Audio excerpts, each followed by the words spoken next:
Guys അസ്സലാമു അലൈക്കും. ഞാനിന്ന് പിന്നെ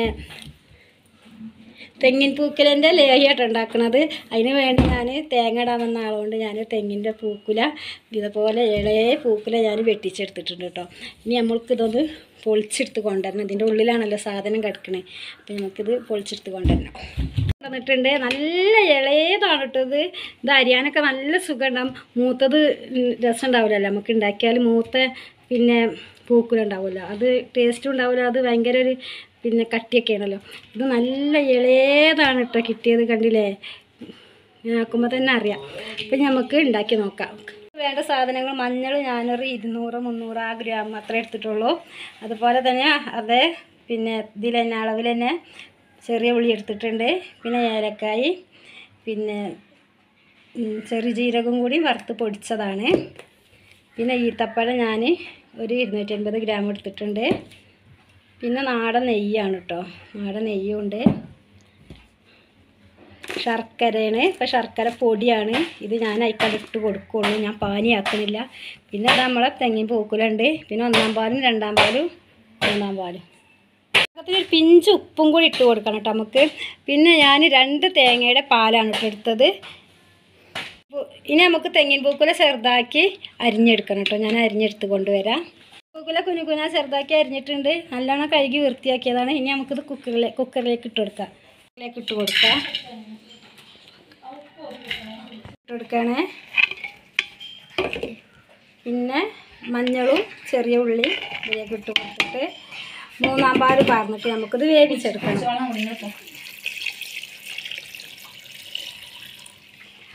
ഇതിൽ കടന്നിട്ട് ഇതൊന്ന് വേവിച്ചെടുക്കട്ടെ നമുക്ക്. കുക്കറിൽ നമ്മളിത് വേവിക്കാൻ വെച്ചിട്ടുണ്ട്. ഇനി ഇതൊരു 4 വിസിലടിക്കട്ടെ കേട്ടോ. എന്നിട്ട് നമുക്ക് ഓഫാക്കിയിട്ട് പിന്നെ ഒരു ജാറിലിട്ട് നല്ലവണ്ണം അരച്ചെടുക്കണം പറ്റത്. നമ്മളെ പിന്നെ നല്ലവണ്ണം വേവിച്ചെടുത്തിട്ടുണ്ട്. ഇനി ചൂടാറിയതിന് ശേഷം നമുക്കൊന്ന് ജാറിലിട്ടൊന്ന് അരച്ചെടുക്കണം. നമ്മൾ അരച്ചെടുത്തിട്ടുണ്ട്. മഞ്ഞളും ചെറിയ ഉള്ളിയും ഈത്തപ്പഴവും അതുപോലെ പിന്നെ തെങ്ങിൻ പൂക്കലയും കൂടി വേവിച്ചിട്ട് അരച്ചെടുത്തതാണ്. ഇനി ഞാൻ അലുമണിപ്പാത്രത്തിലാട്ടോ ഉണ്ടാക്കുന്നത്. ഈ പാത്രത്തിലാണ് ഞാൻ ഉണ്ടാക്കുന്നത്. ഇത് ഞാൻ അടുപ്പത്ത് വെച്ചിട്ടുണ്ട്. ഇതൊന്ന് ചൂടായതിന് ശേഷം ഇതിലേക്ക് നെയ്യ് ഒഴിച്ച് കൊടുക്കുക. ഞാൻ മഞ്ഞളേഹി ഉണ്ടാക്കിയത് ഞാൻ ഉരുളിയിലേനി. അപ്പോൾ ഞാൻ ഇതിലൊന്ന് ഉണ്ടാക്കി നോക്കട്ടെ എന്തായിരിക്കും അവസ്ഥ എന്നറിയാലോ. ചട്ടി ചൂടായിട്ടുണ്ട്, നമുക്ക് നെയ്യ് ഒഴിച്ച് കൊടുക്കാം. ചട്ടി ചൂടായിട്ട് നെയ്യ് ഒഴിച്ചതിന് ശേഷം നമുക്കതിലേക്ക് അരച്ച് വെച്ച നമ്മുടെ കൂട്ടിട്ട് കൊടുക്കാം കേട്ടോ.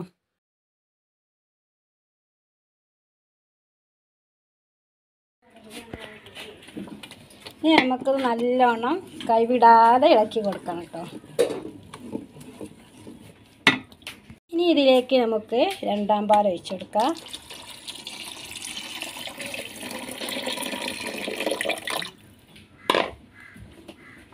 നല്ലോണം ഇളക്കി കൊടുക്കണം.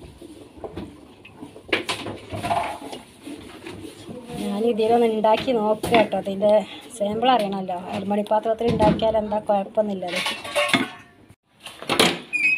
ഞാനിതിലേക്ക് ഇട്ട് കൊടുക്കുന്നത് ശർക്കര പൊടിയാണ് കേട്ടോ.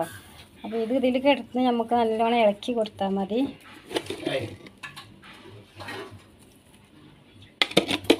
ഇങ്ങനെ ഇളക്കി കൊടുത്താൽ മതി. ശർക്കര പൊടിച്ചതാണ്, പാനിയല്ല ഞാൻ പാർന്നെടുത്ത്. ഞാൻ ശർക്കര പൊടിയാണ് ഇട്ട് കൊടുത്തത്. അത് ഇതിൻ്റെ കൂടെ അങ്ങോട്ട് നല്ലോണം ഇളക്കി യോജിപ്പിച്ചാൽ മതി. ഇനി നമുക്കിതിലേക്ക് പിന്നെ നല്ല ജീരകവും ഏലക്ക പൊടിച്ചതും കൂടി ഇട്ട് കൊടുക്കാം.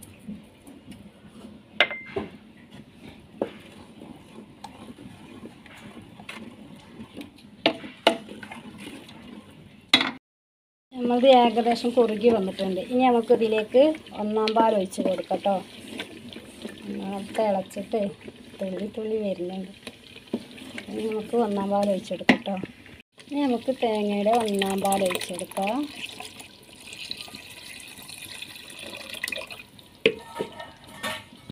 നല്ലവണ്ണം ഇളക്കി കൊടുക്കണം. ഇളക്കി ഇനി ഇതും കുറുക്കി കൊണ്ടുവരണം.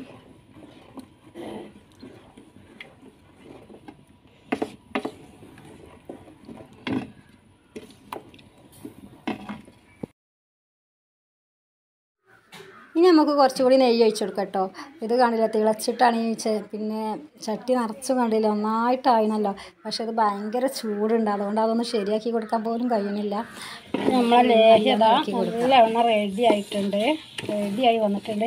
അലുമണി പാത്രത്തിൽ ഉണ്ടാക്കിയെന്ന് വിചാരിച്ച് അടിയിൽ പിടിക്കുക ഒന്നും ചെയ്തിട്ടില്ല കേട്ടോ. അപ്പോൾ എല്ലാവരും ഇതൊക്കെ ഒന്ന് ഉണ്ടാക്കി നോക്കണം. നല്ലൊരു ടേസ്റ്റ് ഉള്ളതാണിത്. തെങ്ങിൻ പൂക്കുല ലേഹ്യം എല്ലാവർക്കും അറിയാമല്ലോ, നല്ല ടേസ്റ്റാണല്ലോ. അടി പിടിക്കുക കാര്യം ഒന്നും ചെയ്തിട്ടില്ല. ഇനി തണുക്കുമ്പോഴാണ് ഇതൊന്നും കൂടി ഒന്ന് കട്ടിയൊടി വരിക. റെഡി ആയിട്ടുണ്ട് കേട്ടോ. എല്ലാവരും ഇതൊന്ന് ഉണ്ടാക്കി നോക്കണം. കണ്ടില്ലേ നല്ല. ഞാൻ അലുമണി പാത്രത്തിൽ ഉണ്ടാക്കിയെന്ന് വിചാരിച്ചിട്ട് ഇത് ഒരിക്കലും അടിയിൽ പിടിക്കുക ഒന്നും ചെയ്തിട്ടില്ല കേട്ടോ. പിന്നെ നല്ല ടേസ്റ്റ് ഉണ്ട്. ഇനി എല്ലാവരും ഇത് ഉണ്ടാക്കി നോക്കണം. ഇത് ശരീരപുഷ്ടിക്കും അതുപോലെ സൗന്ദര്യം വർദ്ധിക്കാനും പിന്നെ പ്രസവരക്ഷയ്ക്കൊക്കെ ആയിട്ടുള്ള ലേഹ്യമാണല്ലോ ഇത്. പ്രസവരക്ഷ ലേഹമൊക്കെ ആണല്ലോ നമ്മൾ ഉണ്ടാക്കി കൊടുക്കണല്ലോ പ്രസവിച്ചെടുക്കണവർക്കൊക്കെ ഇത്. അപ്പോൾ അതെല്ലാവരും ഒന്ന് ഉണ്ടാക്കി നോക്കണം കേട്ടോ. ആക്കണത് ഇക്കാന്ന് വെച്ചാൽ പൊട്ടണ ബൗളിലേക്കാട്ടോ ആക്കണത്, ഇതിലേക്കാണ് ആക്കണത്. അപ്പോൾ ഞാൻ ഇതിലിടെ നല്ലോണം കഴുകി ഇതിൽ വെള്ളമൊക്കെ നല്ലോണം പോയിട്ട് കേട്ടോ. വെള്ളമൊക്കെ ഉണക്കാൻ വെച്ചിട്ട് ഉണക്കിയെടുത്തത് ഞാൻ. വെള്ളം ഒരു തുള്ളി വെള്ളം ഇതിലുണ്ടാകാൻ പാടില്ല കേട്ടോ, വേഗം പൂക്കും. അപ്പം നമുക്കിതിലേക്ക് മാറ്റാം. അതുപോലെ ഒരു ബൗളിലേക്ക് മാറ്റിയിട്ടുണ്ട്.